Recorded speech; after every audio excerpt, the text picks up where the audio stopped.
You're listening to The Birds Audio Guide.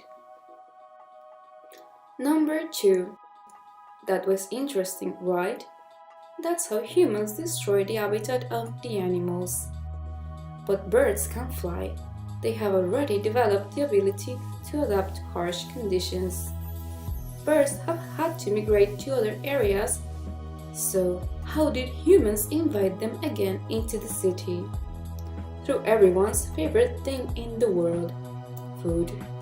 Imagine you're a bird in a world where you have no space to live anymore and you find free food. What would you do?